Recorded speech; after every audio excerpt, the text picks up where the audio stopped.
En los últimos días de su vida, cuando las cámaras ya no lo seguían con la misma frecuencia, cuando el bullicio del mundo comenzaba a silenciarse ante la inminencia del final, el Papa Francisco pronunció algo que estremeció los corazones de quienes lo escucharon. No fue un discurso formal, ni una homilía estructurada, fue un susurro, un testimonio que brotó desde lo más profundo de su espíritu herido, pero todavía lleno de fuego. Unas palabras que no estaban destinadas a quedar en el olvido. Palabras que hoy, después de su partida, cobran un significado aún más profundo. Ya no se trata de ocultar, sino de preparar, dijo con la voz quebrada. Lo que vendrá nadie lo detendrá, pero muchos aún pueden salvarse. Aquellos que estuvieron cerca en ese momento describen que Francisco hablaba con una mezcla de tristeza y esperanza, como si viera algo más allá de lo que cualquiera de nosotros puede imaginar, como si sintiera que su tiempo en la tierra no terminaba en un suspiro, sino en un clamor que debía ser escuchado por toda la humanidad. Y fue entonces cuando mencionó aquello que por décadas se había considerado un misterio sellado, una sombra guardada bajo 7 llaves en los archivos secretos del Vaticano, el tercer secreto de Fátima, un mensaje que, según los más fieles, había sido suavizado, editado, fragmentado. Un mensaje que el propio Juan Pablo II apenas se atrevió a tocar en público, y que ahora, en los labios moribundos del Papa Francisco, parecía cobrar nueva vida. Pero, ¿por qué ahora? ¿Por qué en su lecho final? Tal vez porque sabía que ya no había nada que perder. Tal vez porque, en su corazón de pastor, comprendía que los tiempos ya no eran los mismos, que el mundo estaba al borde de algo mucho más profundo que una crisis política o económica. Estábamos al borde de una crisis espiritual, definitiva. La voz del Papa no tembló por el miedo, sino por la urgencia, porque sabía que al romper el silencio no solo estaba revelando un secreto, estaba entregando una llave, una advertencia, una última oportunidad. Y así, con los ojos cerrados, murmuró: el mayor peligro no está afuera, sino dentro. Dentro de cada alma que ha dejado de escuchar, dentro de cada iglesia que ha olvidado orar, dentro de cada corazón que ha cambiado la verdad por la incomodidad. Afuera el mundo seguía girando. Pero en esa pequeña habitación, en la Casa Santa Marta, algo cambió. Porque las palabras del Papa no fueron un simple lamento, fueron una alarma espiritual. Y tú que ahora escuchas este mensaje, ¿crees que fue casualidad que llegara hasta ti? Nada de esto es casual. Lo que vas a descubrir en los próximos minutos puede cambiar para siempre tu manera de ver la historia, la fe y tu propio destino, porque este no es solo un mensaje del Papa Francisco, es una llamada del cielo. Y apenas hemos comenzado. Muchos creen que el misterio de Fátima pertenece al pasado, a una época antigua, casi romántica, donde la fe aún se mezclaba con los milagros y los niños podían hablar con la Virgen bajo un cielo azul. Pero lo que pocos entienden es que ese mensaje no se detuvo en 1917, al contrario, solo comenzaba. 3 niños humildes, sin educación formal ni influencia alguna, fueron elegidos para recibir uno de los mensajes más inquietantes de la historia cristiana. Lucía, Francisco y Jacinta. Sus nombres quedaron grabados no por poder, sino por su pureza, porque fue en sus ojos inocentes donde el cielo reflejó el infierno, y en sus oídos tiernos donde se escucharon las advertencias que harían temblar a los siglos venideros. El primer secreto fue claro: el infierno existe, y no es un concepto filosófico ni una metáfora para tiempos difíciles. Es real, es fuego, es clamor, y es destino para las almas que deciden vivir lejos del amor de Dios. El segundo, aún más perturbador, hablaba de guerras, de sangre, de ideologías que negarían a Dios y perseguirían a su pueblo. Y se cumplió. La Segunda Guerra Mundial, la expansión del comunismo, el silencio obligado de los creyentes. Todo, tal como fue dicho, pero fue el tercer secreto, el más oculto, el que fue sellado, el que el Vaticano decidió no revelar en 1960, alegando que el mundo aún no estaba preparado. ¿Y cuándo estará preparado? ¿Cuándo ya no quede más fe? Cuando el engaño haya invadido los altares o cuando sea demasiado tarde para arrepentirse. El Papa Juan Pablo II reveló una parte, una visión, un papa vestido de blanco cayendo entre ruinas, alcanzado por el fuego. Para muchos, una imagen simbólica, para otros, una premonición de su atentado, pero para quienes miran más profundo, esa no era la totalidad del mensaje. Lo que no se dijo, lo que permaneció en susurros, es lo que ahora emerge, como una ola que no se puede detener. Porque en ese silencio prolongado por décadas, los fieles comenzaron a sentir que algo no cuadraba, que la amenaza no era solo externa, que el peligro mayor no venía de fuera, sino de dentro, que la verdadera batalla no era geopolítica, sino espiritual. Y es aquí donde las palabras finales de Francisco toman una nueva dimensión. Él no mencionó explosiones, no habló de ejércitos ni de bombas, habló de indiferencia, de templos llenos y corazones vacíos, de oraciones repetidas y vidas sin conversión, de fe de fachada y almas apagadas. Él vio, como Lucía vio, que el mayor colapso de nuestra era no es material, sino interno. Y es por eso que, incluso enfermo, incluso al borde de su muerte, alzó la voz. Porque sabía que muchos siguen sin entender, siguen buscando señales en el cielo, cuando el verdadero aviso ya está dentro de cada uno. El secreto de Fátima no es solo una profecía de tragedia, es una oportunidad de despertar. Una alarma que sonó hace más de 100 años y que aún sigue vibrando, esperando ser escuchada por los que tienen oídos atentos y corazones dispuestos. Hoy, tú eres uno de ellos, y lo que viene es aún más revelador. Cuando Francisco susurró aquellas palabras, no solo estaba recordando un mensaje celestial, estaba revelando que lo que fue anunciado en Fátima ya no es futuro, es presente. Porque la batalla ya comenzó, no con tanques, no con misiles, sino con almas adormecidas, con corazones tibios, con pastores que olvidaron el rebaño y con fieles que han cambiado la cruz por la comodidad. Francisco no fue ingenuo. Sabía que, dentro de la iglesia, no todos lo apoyaban, que había divisiones, tensiones, sospechas, pero lo que más le dolía no era la crítica, sino la ceguera. Porque mientras muchos discutían teología, el enemigo avanzaba en silencio y lo hacía desde dentro.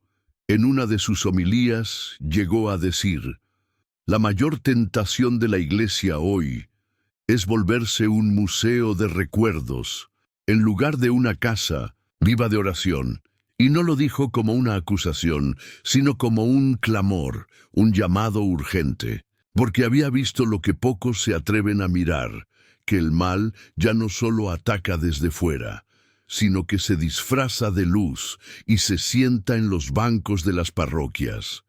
¿Y qué decía exactamente ese eco del secreto? Hablaba de una apostasía silenciosa, de un cristianismo sin Cristo, de una religiosidad sin alma.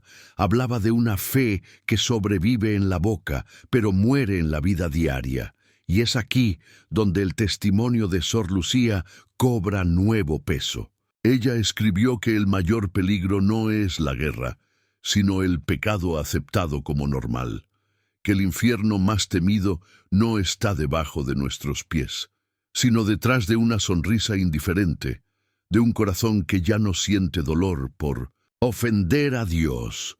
Francisco comprendía eso, lo vivía, lo sufría. Él no era un papa de mármol ni de protocolo, era un pastor de carne y hueso. Caminaba entre los pobres, oraba por los que lo odiaban, lloraba por los que se perdían. Y en sus últimos meses, quienes lo acompañaban notaron un cambio en su mirada. Está más contemplativo, decían, como si viera algo que los demás no ven. Y quizás era cierto. Quizás estaba viendo lo que viene, lo que la Virgen advirtió, lo que tantos aún ignoran. Porque el tercer secreto de Fátima, ese que fue sellado y temido, no era solo un mensaje de fuego y castigo, era una radiografía del alma moderna, una profecía no para asustar, sino para despertar. Francisco, con su salud quebrantada, pero su fe intacta, decidió romper el silencio, no con escándalo, no con sensacionalismo, sino con verdad, una verdad que muchos no quieren oír, pero que todos necesitan. Y esa verdad es esta: la Iglesia será probada, no desde afuera, sino desde sus cimientos. Muchos caerán, otros se confundirán, pero quienes permanezcan firmes en la oración, en el rosario, en la consagración al Inmaculado Corazón, esos serán luz en la oscuridad. Y tú puedes ser uno de ellos. Este no es un simple video. Es una elección, es un susurro que se hace grito desde el alma del Papa hasta la tuya, y lo que viene puede estremecer tu corazón, pero también puede salvarlo. Durante décadas se dijo que el tercer secreto de Fátima fue totalmente revelado en el año 2000, una visión simbólica, un obispo vestido de blanco, ruinas, muerte, martirio. Pero para muchos fieles, algo faltaba. Había un silencio que no convencía, una sensación de que lo más profundo, lo más incómodo, seguía guardado. ¿Por qué? ¿Por qué tanto cuidado? ¿Por qué tanta prudencia? El cardenal Ratzinger, quien luego sería Benedicto XVI, reconoció públicamente que lo revelado no era una profecía cerrada, sino algo que debía ser interpretado espiritualmente. Aún así, muchas voces, incluso dentro del Vaticano, insinuaban que no todo fue dicho, que existía una segunda parte, una advertencia aún más directa, un mensaje para tiempos que vendrían después. Y esos tiempos ya están aquí. Guerras interminables, odio normalizado, familias divididas, fe debilitada, iglesias vacías. Discursos bonitos, pero sin verdad. La moral se vuelve relativa, la verdad opcional, el pecado, una costumbre. ¿No es eso lo que la Virgen advirtió? Francisco, al final de su pontificado, ya no buscaba agradar a todos. Ya no le interesaba la política ni las apariencias. Su alma, como la de los profetas, ardía con una certeza: el tiempo se acorta, y la puerta de la misericordia aún está entreabierta, pero no para siempre. Él dijo una frase que pasó casi desapercibida para muchos: la indiferencia es la nueva forma de apostasía.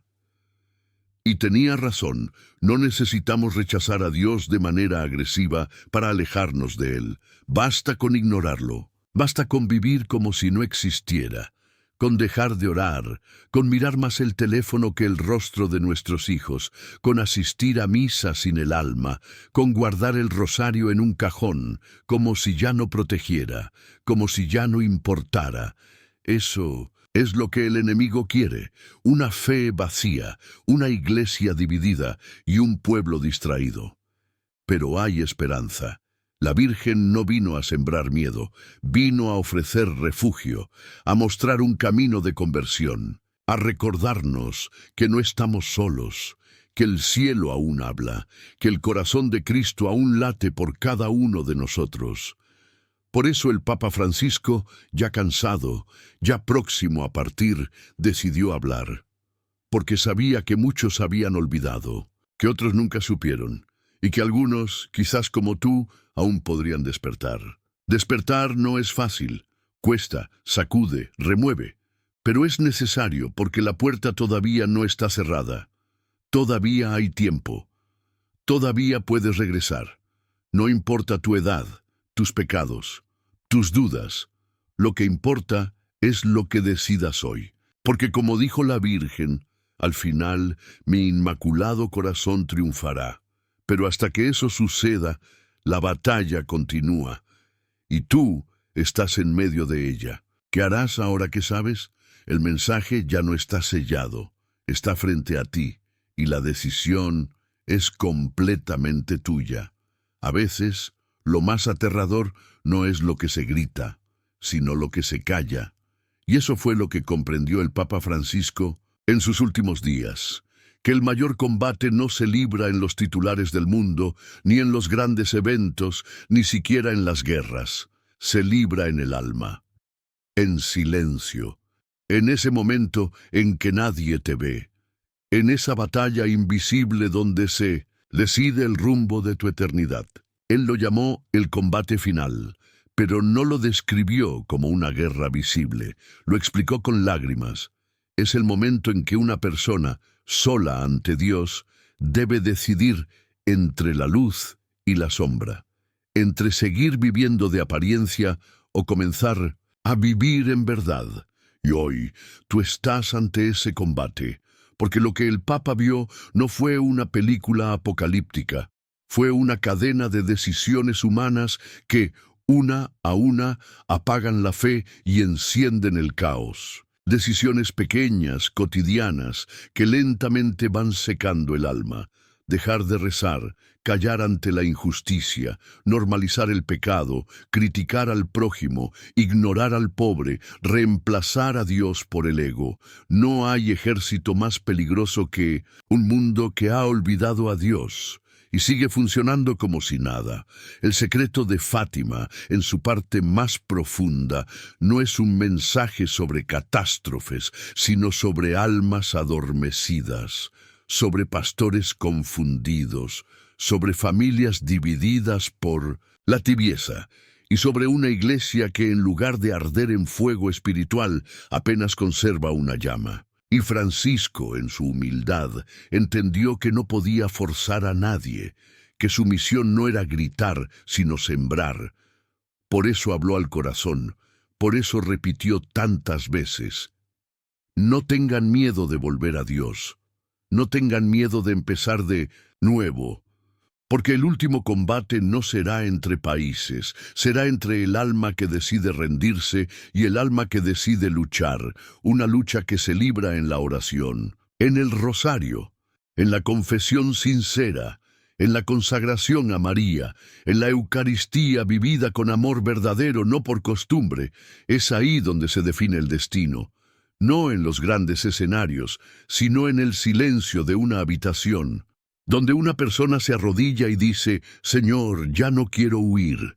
Francisco, al final de su vida, dejó de hablar como papa y comenzó a hablar como padre, como pastor que sabe que sus ovejas están heridas, que algunas se han alejado y que otras simplemente han olvidado cómo volver. Pero no importa cuán lejos te hayas ido, no importa cuán perdido te sientas, hoy puedes regresar, hoy puedes elegir. El combate final ya comenzó. Y no se libra en el Vaticano, ni en los medios, ni en los parlamentos. Se libra ahora dentro de ti. ¿Seguirás ignorando la voz de Dios? ¿O darás el paso que cambiará tu eternidad? Porque el secreto más profundo que reveló Francisco no estaba escrito en un pergamino, estaba escrito en el corazón. Y ese secreto dice: la misericordia aún espera, pero no para siempre. Dicen que los grandes hombres no mueren con ruido, sino con una paz que estremece. Y así fue el final de Francisco, sin cámaras, sin aplausos, sin multitudes, solo él y Dios. Pero antes de partir, hizo algo que quedará en la historia. En su última noche consciente, pidió algo que sorprendió incluso a sus asistentes más cercanos. Déjenme solo, quiero rezar. Apagaron las luces, cerraron la puerta, y quedó ahí, con un crucifijo sencillo entre las manos, un rosario gastado por los años y un silencio que parecía tocar el cielo. Nadie oyó sus palabras exactas, pero uno de sus asistentes dijo después: había una luz en su rostro, como si ya estuviera viendo el paraíso. Esa oración no fue para pedir salud, ni siquiera fue para él, fue por ti, por mí, por cada alma que aún vive atrapada en el miedo, en la culpa, en la frialdad. Fue una súplica final para que el mundo no cerrara la puerta del alma, para que el fuego de la fe no se apagara en la indiferencia, para que cada corazón, aunque roto, supiera que aún puede volver. El Papa que abrazó leprosos, que besó pies heridos, que lloró con madres que perdieron a sus hijos, que habló con ternura incluso a sus detractores, terminó su vida como había vivido, rezando, rezando por ti. Ese fue su verdadero legado. No discursos, no documentos, no títulos, sino una vida de compasión silenciosa, de fidelidad en lo simple, de coraje espiritual en un mundo que aplaude lo superficial. Y en esa oración final, invisible para las cámaras, pero grabada en el cielo, dejó su última enseñanza. No hay oscuridad que resista una vida ofrecida a Dios. Quizás nunca sepamos si hubo una segunda parte del secreto sellado. Quizás nunca se revele con palabras, pero no hace falta, porque el secreto ya está entre nosotros, en la vida de un papa que eligió ser luz cuando muchos esperaban silencio. Su muerte no fue un final, fue una señal para despertar, para volver a rezar con el corazón, para volver al Evangelio, no como libro, sino como vida, para volver a María, no como adorno, sino como refugio. Hoy su voz no suena desde un balcón, su voz resuena desde lo alto, y si cierras los ojos, la escucharás. Hijitos, no teman, recen, confíen, perseveren. Y esa voz no es solo la del Papa, es la del cielo. ¿Estás escuchando? Tal vez esperabas un documento escondido, una carta sellada con sangre, un pergamino olvidado en los archivos secretos del Vaticano, pero el verdadero secreto no está en Roma, está en ti. Sí, tú eres el custodio del último secreto, porque lo que la Virgen anunció, lo que el Papa Francisco susurró antes de morir, lo que Fátima gritó entre lágrimas de niños, todo apunta a una sola cosa: tu alma, no el mundo, no la política, no la historia. Tú eres el campo de batalla. Tú eres la puerta que puede abrirse o cerrarse. Tú eres la respuesta que el cielo espera. El tercer secreto no era una amenaza, era una elección. Y hoy, después de todo lo que escuchaste, después de las lágrimas, de los silencios, de las palabras que cruzaron el umbral de la eternidad, te toca decidir. ¿Seguirás como si nada hubiera pasado? ¿Volverás a la rutina, al celular, al ruido, como si el alma no estuviera ardiendo por dentro? ¿O te detendrás por fin a mirar hacia adentro? Porque el mundo está cayendo, la fe se enfría, el amor se marchita, y mientras tanto Dios no grita, Dios susurra, como susurró Francisco, como susurró María, como susurra ahora, en este preciso instante, al oído de tu corazón. Despierta, vuelve, aún te espero. No tienes que entenderlo todo, no tienes que tener una vida perfecta, solo tienes que dar un paso hacia la oración sincera, un paso hacia el rosario en familia, un paso hacia la confesión, sin miedo ni excusas, un paso hacia el corazón de María, que sigue latiendo por ti. Porque al final, el gran secreto no era un mensaje para los poderosos, ni para los sabios, ni para los santos. Era un mensaje para los humildes, para los sencillos, para los que están rotos y aún así se atreven a creer que pueden ser amados. Francisco lo comprendió, lo vivió, lo ofreció, y ahora tú decides.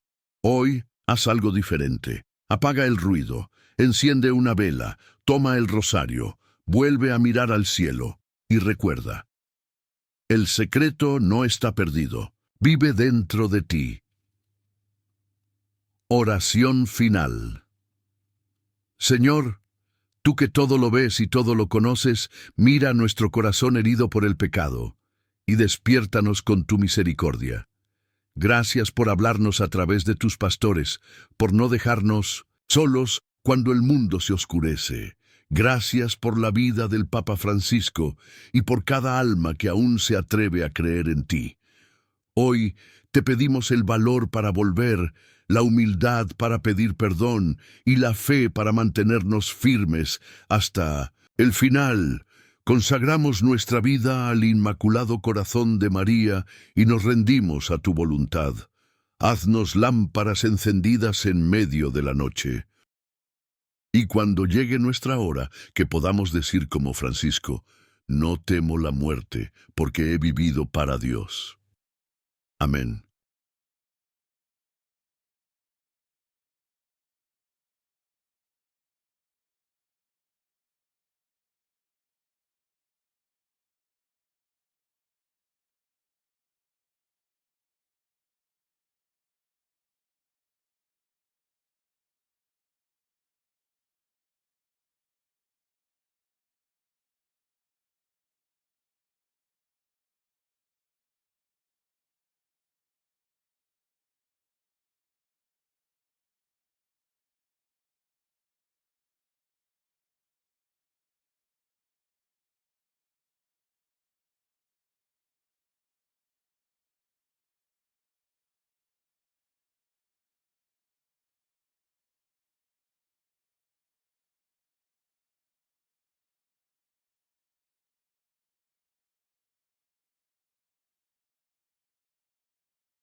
¿Sabías que hay imágenes que no solo adornan un rincón de tu casa, sino que abren una puerta al cielo?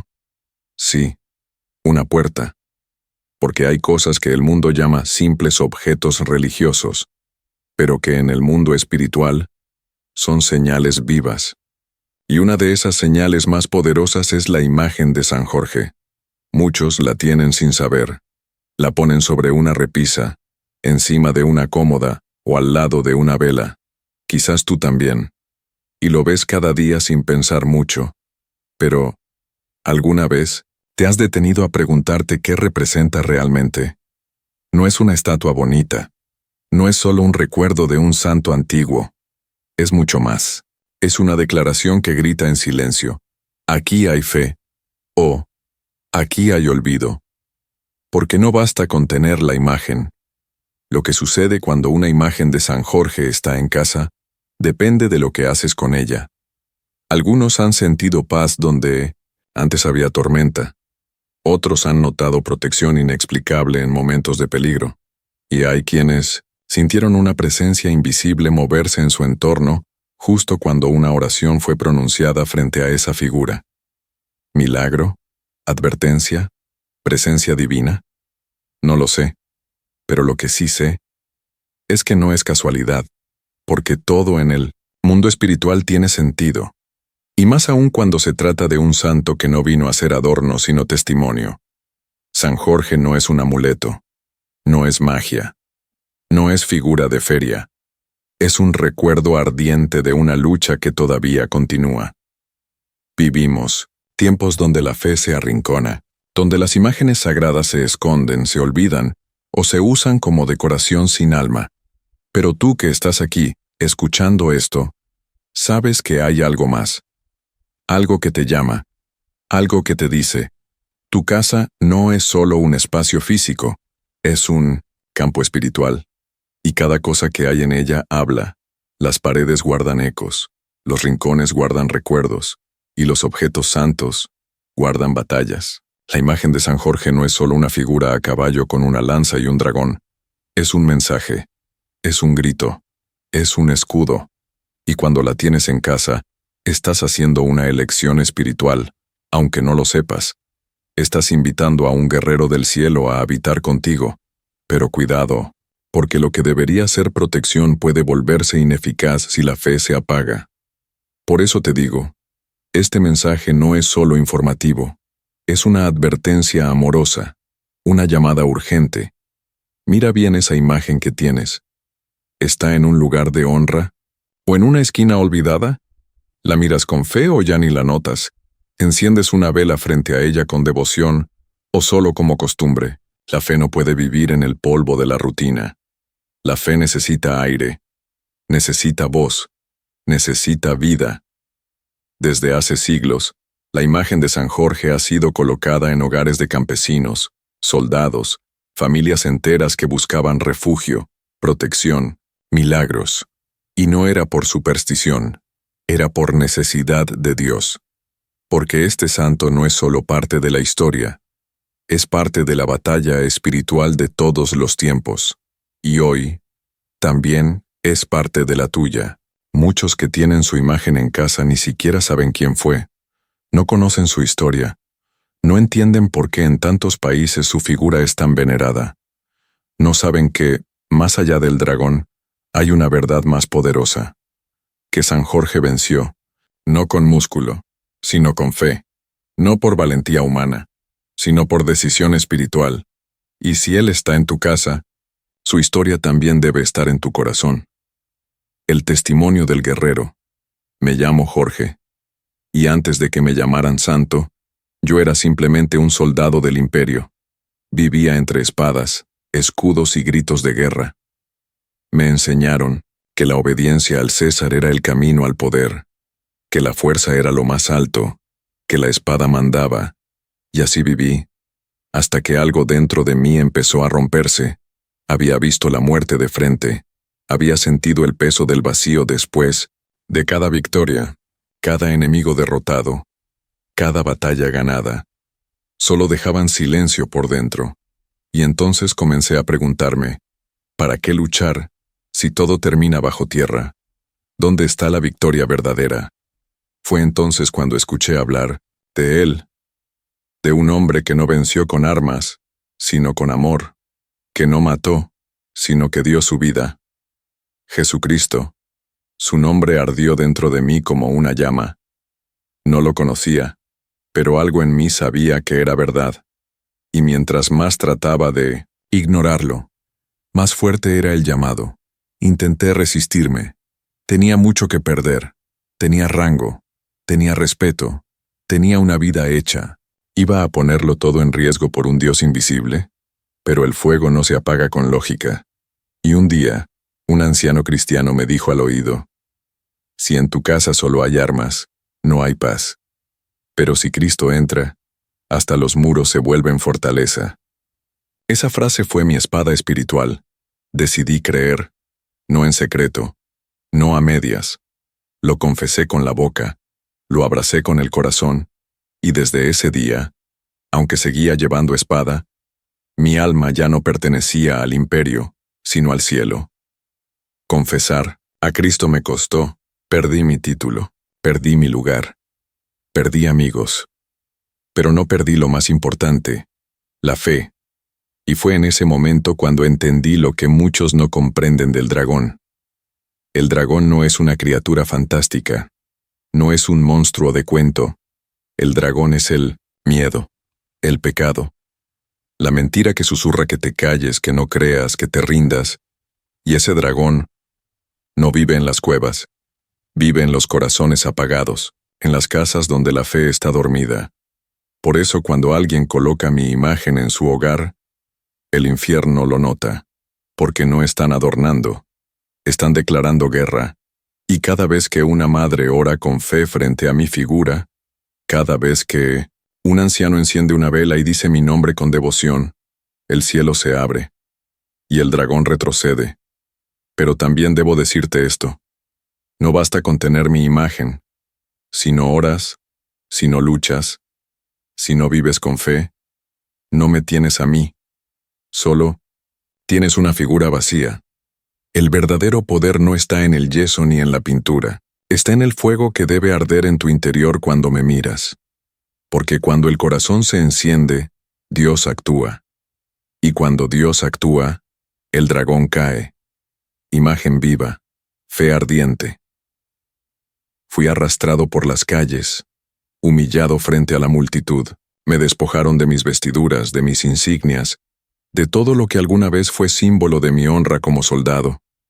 Me ataron a un poste y me ofrecieron libertad, si solo negaba a Cristo. Pero ya era tarde para retroceder. Mi alma ya no era mía. Le pertenecía a aquel que murió por mí.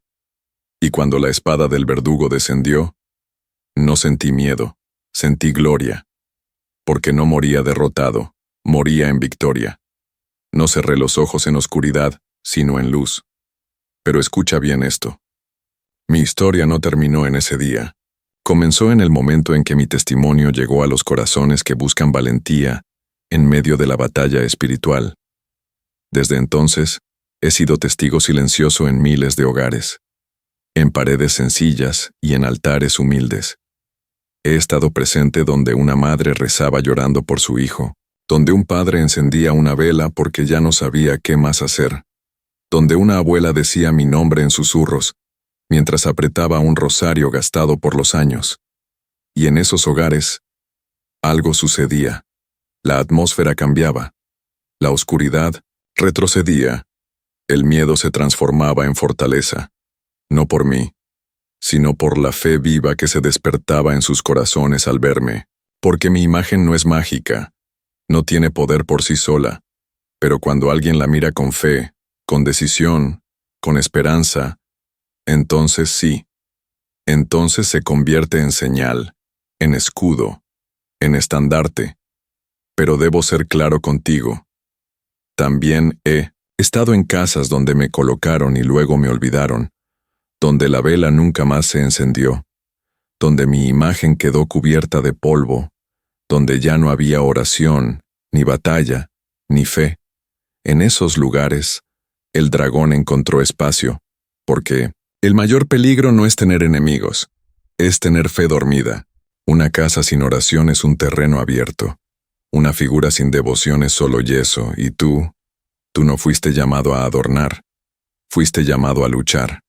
Cuando alguien me coloca en su hogar con fe, no está decorando, está proclamando. Aquí hay resistencia espiritual. Cada rincón se vuelve campo de batalla. Cada oración es una lanza, cada vela encendida es una trinchera, y cada mirada de fe, una flecha directa al corazón del enemigo. Por eso, si tienes una imagen mía, despiértala. No con aplausos, no con flores, sino con fuego interior. Que al mirarme recuerdes que tú también tienes un dragón que vencer, y que no estás solo. La misma fe que me sostuvo puede sostenerte a ti. Prácticas que transforman el hogar. Tener una imagen mía en casa no es el final del camino, es solo el principio. Muchos piensan que colocarme en una repisa basta, que con eso ya hay protección. Pero no es así. El enemigo no teme al yeso. Teme a la fe activa. Teme a los hogares donde hay oración, donde hay lucha, donde hay almas encendidas.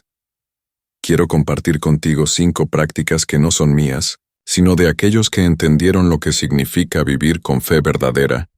Y si las aplicas, no solo honrarás mi imagen, sino que convertirás tu hogar en un territorio santo. La primera práctica es la oración del escudo. Cada mañana, al despertar, colócate frente a mi imagen y di: San Jorge, acompáñame, que donde yo camine, el dragón no tenga poder. Que la luz de Cristo me rodee, me guíe y me defienda. Este acto sencillo te viste de armadura espiritual. La segunda práctica es la vela de la fe. Cuando sientas que la oscuridad quiere entrar, cuando haya discusiones, enfermedades, miedo o incertidumbre, enciende una vela blanca frente a mí. No necesitas muchas palabras. A veces basta con decir: Señor, entra en esta casa. Esa llama, unida a tu intención, cambia el ambiente invisible. La tercera es el gesto del guerrero. Cada vez que pases frente a mí no lo hagas con indiferencia. Haz la señal de la cruz. Hazlo con fe. No importa si es rápido, no importa si estás cansado. Ese gesto abre un canal entre tú y el cielo. Y recuerda, cada gesto de fe tiene eco eterno. La cuarta práctica es la limpieza del alma. Una vez al mes, limpia mi imagen. Usa un paño suave, con respeto, pero mientras lo haces, limpia también tu interior. Pregúntate: ¿cómo está mi corazón? ¿En qué he fallado? ¿Qué necesita sanar? Porque no sirve tener una imagen limpia si tu alma está sucia. La quinta práctica es la ubicación con intención. No me pongas donde nadie me vea. No me ocultes. Mi lugar debe ser visible, accesible. Puedes colocarme en la entrada de tu hogar, como escudo de bienvenida, en la sala, donde se reúne la familia, en el dormitorio, como vigía del descanso, o en tu espacio de oración, como compañero de batalla, pero donde sea, que sea con propósito. Y aún hay más. Hay momentos especiales en el día donde la oración tiene un poder mayor. Las 3 de la tarde, hora en que Cristo entregó su vida, y las 3 de la madrugada, hora de combate espiritual. Si puedes, ora en esas horas, aunque sea por un minuto, aunque sea en silencio. El cielo lo escucha. Estas prácticas no son cargas, son armas, no son mandatos, son regalos, y están a tu alcance hoy mismo.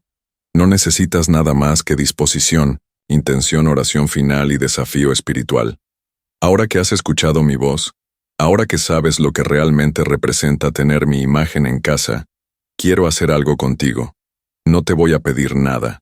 Al contrario, quiero orar por ti, por tu hogar, por tu alma, porque el verdadero poder no está en escuchar, sino en responder. Y hoy, este es tu momento. Cierra los ojos si puedes. Haz silencio en tu interior. Y permite que esta oración no solo llegue a tus oídos, sino también a las paredes de tu casa. Señor Dios Todopoderoso, tú que levantaste mi vida como bandera de valentía y fidelidad, hoy te presento este hogar. Mira sus puertas, sus ventanas, sus rincones. Mira este corazón que me escucha con humildad y deseo de fe. Si hay miedo, reemplázalo con valor. Si hay enfermedad, reemplázala con sanación. Si hay oscuridad, enciende tu luz poderosa. Que esta imagen que lleva mi nombre no sea un adorno muerto, sino un escudo encendido. Que allí donde está, tú también estés. Que en esa casa no entre el dragón. Que no entren la desesperanza, ni el rencor, ni el pecado escondido. Y si ya han entrado, que esta oración sea la señal de que la batalla ha comenzado, y que la victoria está en tus manos. Protege a cada persona que habita ese hogar, a los niños que aún no comprenden, a los ancianos que te han sido fieles por años, a las madres que oran en silencio, a los padres que luchan sin descanso, y también a aquellos que se sienten lejos, perdidos, rotos. Que tu cruz sea bandera, que tu espíritu sea fuerza, y que yo, como tu siervo, pueda seguir siendo memoria viva de lucha y esperanza. Amén. Y ahora, escucha bien lo que te voy a decir, porque es un desafío, no de mí, sino del cielo. Hoy te invito a 3 acciones concretas. Primero, coloca mi imagen en un lugar de honra. Si ya la tienes, revísala, límpiala, renuévala. Si no la tienes, consigue una. No importa el material, lo que importa es la intención con la que la recibes. Segundo, durante los próximos 7 días, ora frente a mí cada día. No importa si es 1 minuto o 10. Lo importante es que abras ese espacio para la fe, que la imagen deje de ser figura y se convierta en altar. Tercero, si alguna vez has sentido protección, consuelo, paz, o si has vivido una experiencia espiritual a través de mi imagen o mi intercesión, escríbelo en los comentarios. Tu testimonio no es solo tuyo. Puede despertar la fe de otros, puede proteger otra casa, puede levantar a alguien que ya se estaba rindiendo. Recuerda, el dragón sigue al acecho, pero no tiene poder donde hay luz, donde hay oración, donde hay fuego en el corazón. Y si te preguntas si estás listo para luchar, déjame decirte esto. No es tu fuerza la que vencerá, es tu fe, es tu entrega, es tu decisión diaria de vivir para Dios. Tu casa no es un campo neutro, es un campo de batalla, y tú has sido llamado a pelear, pero no estás solo. Yo, Jorge, sigo cabalgando con los que creen, y si crees, el dragón caerá.